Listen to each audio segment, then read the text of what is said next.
जो साहब के पीछे पीछे पिछलगुआ बने रहते थे, आज यहाँ सिवान की गांधी बता रहे थे। मैं उनसे कह देना चाहता हूँ कि सिवान मतलब साहबुद्दीन, साहबुद्दीन मतलब सिवान। अगर साहब कोई लोग कहता है कि आज जो है कि इग्नोर कर देंगे, छाड़ देंगे तो जो है कि साइड हो जाएगा, याद करो जब तुम्हारे घर के लोग जेल जा रहे थे, कुछ लोगों को मंत्री दिलवाना था, मुख्यमंत्री दिलवाना था, उस वक्त हमारे साहबुद्दीन साहब जी ने सत्ता बचाने का काम किए थे, तुम्हारा सत्ता बचाए थे। ये तुम सोचो कि मैडम नहीं होगी, अगर मैडम कोई डिसीजन ले लेती है तब लाओगे। और उज्जवल यादव बोल रहा है, इस बात को नोट कर लीजिएगा, 20-25 अगर सीट लिया दिया हिना मैडम को इग्नोर करके तो मैं राजनीति से संन्यास ले लूंगा। करता हूँ, सलाम करता हूँ। और मैं बहुत कोई का नाम नहीं जानता हूँ क्योंकि पहली बार आया हूँ, और इसके लिए आया हूँ कि हम बता देते हैं कि आज अगर चंपारण का बेटा उज्जवल यादव आकर या पटना में जाकर गरजता है तो कहीं ना कहीं इसके पीछे साहबुद्दीन साहब जी का देन है। और साहबुद्दीन साहब जी का देन कैसे है ये आज आप सबों से बता देना चाहता हूँ, क्योंकि आप सब जानते हैं और बहुत बार से आप लोग इंतजार कर रहे हैं, कोई नया पे नेता बनने आए हैं, विरासत में मिल गया है, मिल गया है तो वो अपने संघर्ष के साथियों जो उनके मम्मी पापा को विरासत दिलाने का काम किए, उनको जो है कि भूलने का काम कर रहे हैं, तो उनको मैं याद दिलाना देना चाहता हूँ। आज किसी से हमने देख रहे थे सोशल मीडिया के जरिए, कई लोग सिवान के नेता है, जब साहब थे तो पीछे पीछे घूमते थे, आप लोग देखे होइएगा फोटो में। मेरी बातों पर यकीन अगर नहीं होगा तो मैं सबूत आप लोगों के बीच पेश कर दूंगा। लेकिन कई लोग ऐसे हैं जो साहब के पीछे पीछे पिछलगुआ बने रहते थे, आज यहाँ सिवान की गांधी बता रहे थे। मैं उनसे कह देना चाहता हूँ कि सिवान मतलब साहबुद्दीन, साहबुद्दीन मतलब सिवान। अगर साहबुद्दीन नहीं है तो इस सिवान उनके परिवारों के हाथों में है, क्योंकि हम लोग कभी नहीं भूल सकते हैं साहबुद्दीन साहब जिनका योगदानों का, साहबुद्दीन साहब जी का एहसानों का हम लोग कभी नहीं भूल सकते हैं। हम लोग उन्हें दिल में बसा के रखते हैं, उन्हें न रहने के बाद उनके परिवारों को हम लोग दिल में बसा के रखेंगे।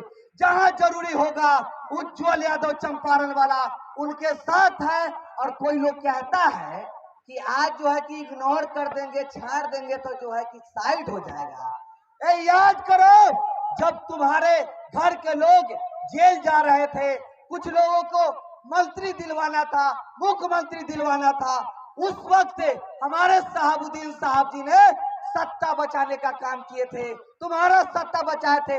ये तुम सोचो कि मैडम नहीं होगी, अगर मैडम कोई डिसीजन ले लेती है तब तुम्हारा सपना क्या होगा। जो मुकुट पहन के घूमते हो और बोलते हो कि 25 में हम इस पद पर आ जाएंगे, मुझे ये बना देगा, नहीं बाबू। मेरे गार्जियन बता रहे थे कि 5 रोज पहले देखे होइएगा विधानसभा में, अरे बाबू इतना खेला खेलने की बात करते थे, 5 विधायक तो इधर से इधर होबे नहीं किया, और 2025 में 122 विधायक कहां से लाओगे। और उज्जवल यादव बोल रहा है, इस बात को नोट कर लीजिएगा, 20-25 अगर सीट लिया दिया हिना मैडम को इग्नोर करके तो मैं राजनीति से संन्यास ले लूंगा। आप मेरी बातों को नोट कर लीजिए। बहुत लोग हैं सभा में घूमकर गारंटी मांगते हैं, फलना करते हैं, चिल्ला करते हैं, नोट करने की बात करते हैं, लेकिन उस साहब के समर्थक उज्जवल यादव का बात भी आप लोग नोट कर लीजिए। अगर आज जो घमंड में राजा के राजकुमार घूम रहे हैं, कुछ दिन ले घूम लीजिए, 25 में कहीं के लायक नहीं रहिएगा, अपना सीट बचा लीजिएगा, यही बहुत बड़ा है। माननीय भी नहीं कहिएगा, पूर्व पूर्व पूर्व ही कहते रह जाइएगा, और आप कहते इन्हें इग्नोर कर देंगे। अरे भैया अभी मसीहा जी जिंदा है, कभी समय मिले इधर उधर घूमने से, गलत सलाहकारों के टाइम ना देकर अगर थोड़ा सा टाइम मिले तो हमारे साहब का एहसान थोड़ा जाके पूछ लीजिएगा, तब आपको भी समझ में आ जाएगा कि साहब ने क्या किए थे। चलिए वक्त आने पर उज्जवल बताएगा, और ज्यादा नहीं, आप लोगों से बस इतना ही कहूंगा। कई लोगों को हमने देखे हैं दोस्त, कोई अपनी जिंदगी को दे दिया। अरे यार, आप लोगों के लिए देखते हैं कई ऐसे लोकसभा देखे होइएगा, कहीं स्टेडियम आपको देखने को मिलता है? नहीं मिलता है मेरे दोस्त। कौन बनवाया था? आप लोगों के लिए कौन लड़ा था यार? वो लड़े, आज उनके परिवार की जरूरत है, और आप लोग वैसे लोगों के साथ जाते हैं जिनका कोई नहीं है। अरे दोस्त, जो हमारे साहबुद्दीन साहब के नहीं हुए, क्या आप लोगों के कभी हो सकते हैं क्या? अरे इसकी परवाह करो ना दोस्त। अरे कभी नहीं दोस्त, हमने बहुत इंतजार किए, और आप लोग सोचे थे ना कि चुप्पी क्यों साधे हुए थे? भैया, हम लोग मोहब्बत करने वाले लोग हैं, साहब के समर्थक हैं, बहुत सब्र करते हैं, धर बना के रखते हैं, लेकिन ज्यादा अति करोगे तो बर्दाश्त नहीं करेंगे। और अब मैडम का डिसीजन का इंतजार है, खुल्लम खुल्ला होगा, जहां कहोगे वहां लड़ेंगे। और सिर्फ सिवान में ही नहीं, सिर्फ सिवान में ही नहीं, साहब के चाहने वाले बिहार ही नहीं देश में है। क्योंकि मैंने दिल्ली गए हुए थे, मैं अपनी बारे में बता रहा हूँ, जंतर मंतर पे तो हमने साहब के बारे में कुछ बोले तो कई ऐसे होटल वाले लोग थे जो मुझे फ्री में, मुफ्त में रूम देकर बोले कि बाबू तुम यहाँ रहो, इसके लिए कि तुम साहब के समर्थक हो।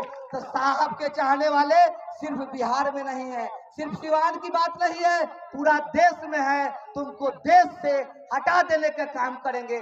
और यहाँ आए हुए कोने कोने से सम्मानित जनता, आप सबों से, आपका ये छोट भाई उज्जवल, आप सबों का बेटा, आप लोगों ने गुहार लगा रहे हैं, जो बिहार के सींचने के काम किए, बिहार को ऊंचाई तक ले जाने के काम किए। आज उनके परिवार के लोग ऐसे मुसीबत में है, क्या आप लोग साथ नहीं दीजिएगा? दीजिएगा ना? हाथ उठा के बोलिए, दीजिएगा ना? किसी के जुमलेबाजी में नहीं ना पड़िएगा। धन्यवाद। इसी के शब्दों के साथ अपनी बात को